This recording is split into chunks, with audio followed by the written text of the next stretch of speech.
Welcome to the Trevor Meyer Show. I'm Trevor Meyer, and today we're going to talk about Bumblebee versus Transformers. I really liked Bumblebee. I didn't do a review of it. Maybe I'll do a review, but this will be kind of like a review. But while I was watching it, I couldn't help thinking that the story seemed awfully familiar. There's a teenage main character who's getting their first car. They bring the car home. It turns out to be the Transformer Bumblebee. You got Autobots coming down from the sky like meteors. There's a big fight at the end between the robots, Bumblebee, the Decepticons, and you have Sector 7, government agents, a big conspiracy, and a lot of popular music and coming-of-age, embarrassing family stuff. So, why is it that Transformers got, kind of a negative reaction from critics? It still made money, and it seemed that the audience liked the first Transformers, but Bumblebee actually made money and became the very first Transformers movie to get a positive rating on Rotten Tomatoes and Metacritic. Let's not forget about Metacritic. So I was like, this seems awfully similar to the original, so what is the difference? Now, here's the thing. I hadn't seen the original since it came out. It's been like 12 years since I've seen the original. So I went back and I watched it, and oh my God, is it horrible. It's pretty bad. And I remember, as a college student, when I was like 19 years old, it seemed like an amazing movie. And in fact, back then, I was actually using Transformers as like a model for how to write a film. No, don't do that.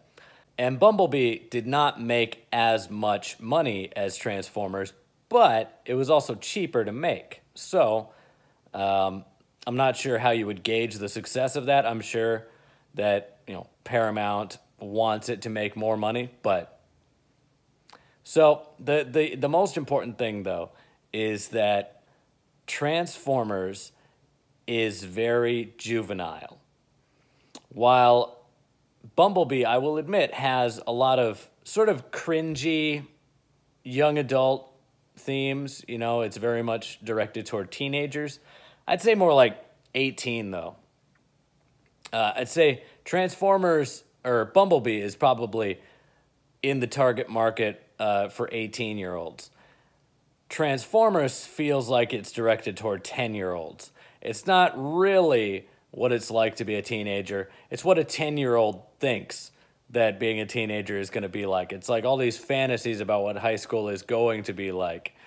And see if you can follow this here. I was thinking toward the end of Transformers when, Megan Fox goes up to Shia LaBeouf and says, "I'm really happy I got in that car with you." And there's the sunset in the background, and there's explosions going on around them. And I thought to myself, this is the moviest movie I've ever seen. It's almost like a parody of an action movie. The first Transformers is like a cross between Independence Day and American Pie. It's so weird. Like, it alternates between taking itself way too seriously and not taking itself seriously at all. It's very cartoonish and yet doesn't have a sense of humor. It's also kind of like Man of Steel in that way. Like Man of Steel, very serious stuff, and then intercut that with, I don't even know, Howard the Duck. Like something horrible. And Bumblebee just felt a lot more even keel in tone, but also they felt like real people, not cartoon characters. I really bought into the story of these characters and their relationships to one another. It felt like the same story but told in a more realistic way. So I think that is partially due to the director. It's partially due to the writers and the acting, I suppose. But, the actors will bring... Look, Shia LaBeouf, he can do, really good acting. And I've even seen Megan Fox on New Girl, and she's not bad. She's not, this horrible actress that people make her out to be. So in a way, I guess I got to talk about, how the director takes it, which makes sense because what's the common denominator, even when they swap out Shia LaBeouf for Mark Wahlberg? Michael Bay. Michael Bay is the common denominator in the first 5 Transformers movies, and then you give it over to the guy Travis Knight, who did Kubo and the Two Strings, which, interestingly enough, Kubo and the Two Strings got good reviews but did not make any money. It flopped at the box office. So I figured if they give it to Travis Knight, he knows how to make a good movie, and the Transformers brand name will be enough for it to make money. So it actually worked. And I'm excited because at first I thought Bumblebee was a prequel, and it might still be, but from what I hear, the studio has come out and said, it's actually a reboot. It's a reboot. It's not the same continuity as before. But there were a lot of things I didn't pick up on the first time I saw Bumblebee. For example, Sector 7 is, the same organization from the first one. Because remember, it's been over 10 years since I saw the first one. I didn't remember Sector 7, all that stuff. So I was like, okay, so that's the same. You even have Agent Simmons, who I hate, the John Turturro character from the original, as a young man in Bumblebee. So there is a little bit of continuity going on there. Apparently it doesn't gel well with the sequels, though, how, Earth is actually Unicron. I don't know. I didn't watch the last night. But also that, this war went on for thousands of years, and yet it's still happening on Cybertron in the present day, or in the 80s. So, and the Autobots come to Earth in the 80s. So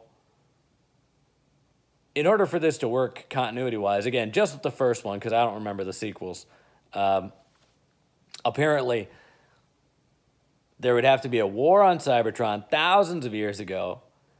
Megatron crashes on Earth, gets lost in the Arctic, they find him, and the war is still happening on Cybertron. Optimus Prime and the other Transformers come to Earth, and then they go back to Cybertron and land on Earth again 20 years later. I don't know. It's a bit of a stretch. It doesn't quite gel with the continuity with Bumblebee. So I'm glad they're rebooting it because, look, first thing I saw in Bumblebee was it's the opening shot. They do the Paramount logo. They do the Allspark logo, a bunch of other stuff.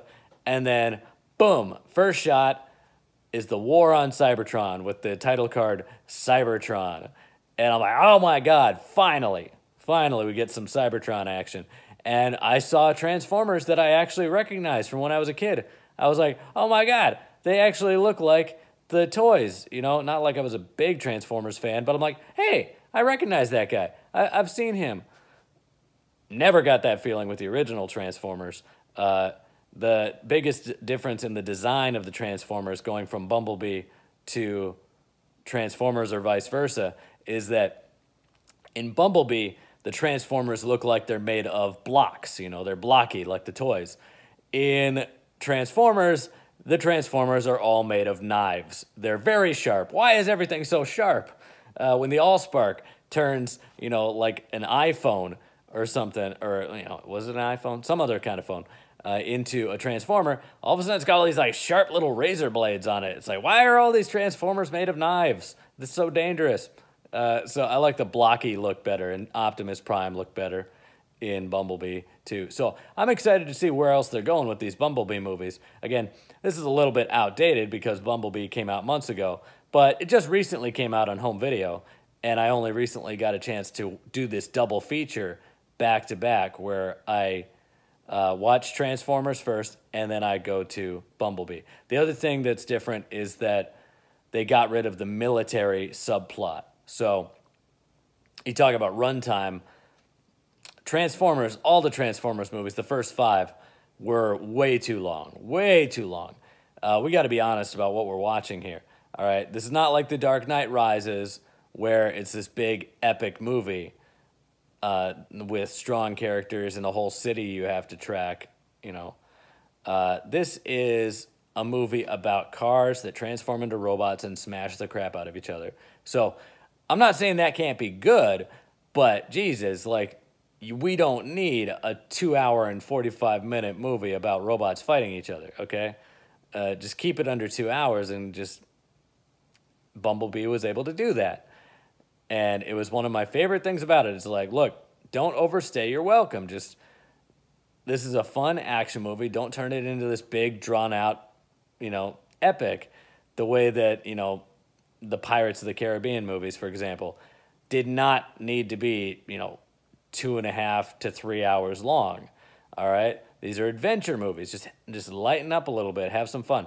So Bumblebee did that. Bumblebee went under 2 hours, and I was very happy with that. So it's fast paced, it's brisk, but one of the reasons why they were able to do that is they got rid of the military subplot, which is one of the most boring aspects of the original, but does lend itself to that sort of Independence Day, Man of Steel style of filmmaking, which I don't particularly like anyway. So those are just my thoughts comparing Bumblebee to Transformers, and why, while they seem to have the same story, they're actually quite different in their execution. And it also lends evidence to support my theory that for almost every story idea, there is a good version and there is a bad version that's possible. The idea itself is not inherently good or bad. It's how you execute it. So, same idea for Transformers and for Bumblebee, but executed in very different ways. If you like this video, go ahead, hit the like button, share it with your friends, and if you haven't done so yet and you want more videos like this, subscribe.